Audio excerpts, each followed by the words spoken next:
I think I found my new favorite cube. Last week I received my biggest puzzle yet, an 11 by 11. Not only is this thing a sight to behold, it's also a total engineering marvel. According to Moyu's website, it's the world's current smallest 11 by 11 at 9 centimeters across. A size that small means I can easily hold it in my hands, although I wouldn't want to do an entire solve that way. Not just because I'd want to rest my hands from time to time, but because with such big cubes, you're constantly needing to align all the layers to make turns, and a flat surface definitely helps with that. Of course, that's provided you also have a flat puzzle. Many other cubes this size upwards are pillowed, like the Moyu 11 by 11 that I borrowed from my friend last year. Pillowed cubes extend the internal volume of the puzzle, allowing space for more pieces and for general stability. However, it makes them both harder to hold and harder to use a flat surface to align. But when you have that many pieces, sometimes it's simply not an option. Which is why this flat 9cm cube is so incredible. There are 602 moving parts making up this thing, each weighing less than a gram, and it's not some fragile, don't want to turn it too quickly or it might explode kind of thing. This is one smooth puzzle. Each full solve will require probably upwards of 2,000 turns, and you probably won't even be worrying about the mechanics at all, just thinking about the solve. Currently, this cube is 140 Australian dollars at Daily Puzzles. That is both a huge and a tiny price. It's huge because, well, if you told someone you spent $140 on a Rubik's Cube, they'd think you're nuts. Although face it, you are. I mean, we all are. But it's also a tiny price because, well, look at the prices of all the cubes bigger than it on Daily Puzzles. This price is insane value for what you're getting, and if you've always wanted a big cube, this is it.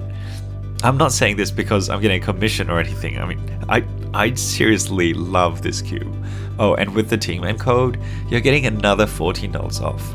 Actually, this is a good point for me to quickly mention that Daily Puzzles has currently got a sale on.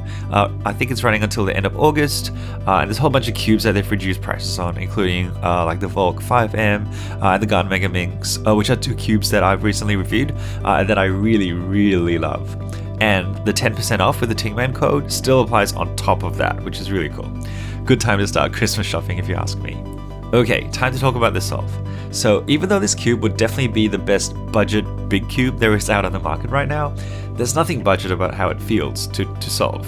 The first time I solved this, I was honestly so apprehensive because I didn't know how long it would take me.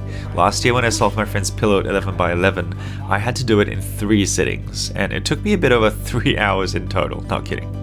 Now, I wasn't as experienced then as I am now, but still, I needed to prepare myself for a long haul.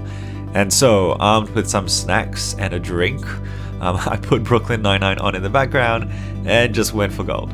And I ended up solving the cube in 1 hour and 8 minutes. I was really happy with that time, given that I'd smashed my previous PB by over 2 hours. But I was mostly just amazed at how painless the solve was. And it wasn't even a very efficient solve or anything. It was tiring, I will admit, but reasonable enough that I decided to give it another go 2 days later. And this is the solve you're watching right now. Spoiler, I did way better. So, if you've solved a big cube before, this one's essentially the same. The good old reduction method, where you solve centers, followed by edges, and then you solve the whole cube like it's a giant 3x3. But when the centers are so large, there's an easier method you can use instead of creating full bars, which is where you start building small bars to essentially build out from the center to sort of make a mini little 3x3 square in the middle, and then extend that to make it a 4x4 and a 5x5, 6x6 until the full center is made. It's a technique I learned from watching big cube solvers such as Kevin Hayes when he solved the Usin 17x17 live on YouTube last year. Man, that was incredible. But yeah, that method makes it so much easier to spot pieces you need. Plus, it's also really flexible. It's really forgiving. Already, you spend so much of the solve just counting, wondering, where that piece is. That's 5 from the right, 3 from the left. Actually no, hang on, 5 from the right, 3 from the top.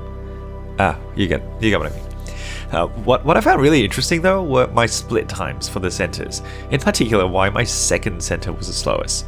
So 6.5 minutes for the first center, decent I guess, since you've got to look for pieces on all 6 sides. But there's no other center you need to be preserving while you solve it, so yeah.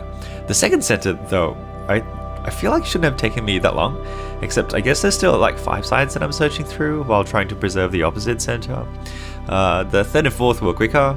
Fourth quicker than the third, probably because I was only needing to search 3 sides. And the final 2 were understandably really quick. Although I wasn't that efficient with my bar creation, I ended up just doing lots of commutators, but I guess they're pretty fast too.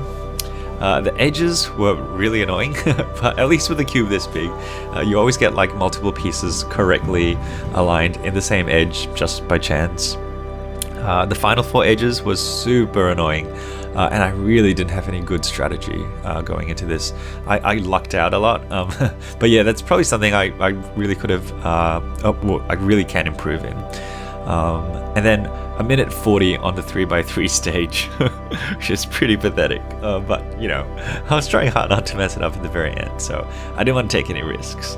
And I usually do 2-look OLL and PLL on large cubes anyway. And at least there wasn't any parity because it's an odd cube. Whew. But otherwise, that was that. Now, I've got a comp coming up in about a month that I probably should be focusing on, but I'm finding big cubes so fun right now. It's pretty hard to want to do anything else. If you haven't yet, I hope you all get a chance at some point to try out a cube this size or even bigger. Personally, I reckon that if you've solved like a 6x6 before, you can definitely solve this cube. The feeling of finishing it is just amazing. And yes, it's got a price tag, but nothing, you know, a handy birthday or Christmas day can't help with, right? Anyway, thank you so much if you watched this video to the very end. Let me know in the comments if you like videos like these, and also what's the biggest cube you've ever solved. I really hope one day to solve something even bigger than this, but we'll just have to wait and see. Alright, see ya!